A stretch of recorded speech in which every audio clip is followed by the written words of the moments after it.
براتون. قلمم روی ورقم روی دفترم، مغزم حکم انباره، قلمم حکم اصل هست، ورقم حکم خشابه، دفترم حکم هدف، صدام حکم شلیک کامل، اسمم حکم مرگه.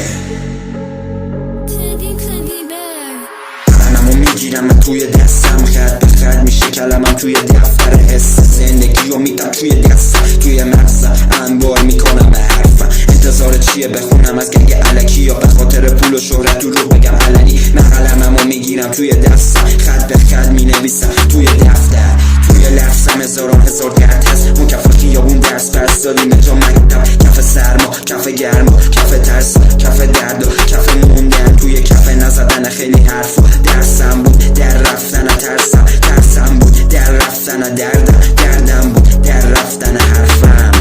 من قلممو میگیرم توی دستم، میزنم حرفا، میخونم حرف حق. توی زندگی هزاران درد است، پس چرا باید بترسم از مرگ؟ من توی سن کم شدیم عاقل، یکم بیشتر از اون که باید باشه شدیم کامل. فرق من با تموم هم نسلا، وقتی همه پی عشق و حالا منم پی رفا. انقدر میخونم تا صدا خوندنی بشه، انقدر میمونم تا جای پام موندنی بشه، انقدر میگم تا گفتنم گفتنی بشه، انقدر تکرار میکنم تا تکراری بشه، انقدر درد میکشم تا دردم یادگاری بشه، انقدر مینویسم تا نوشتنم به یاد موندنی بشه، انقدر حرف میزنم تا حرف گوش دادنی بشه.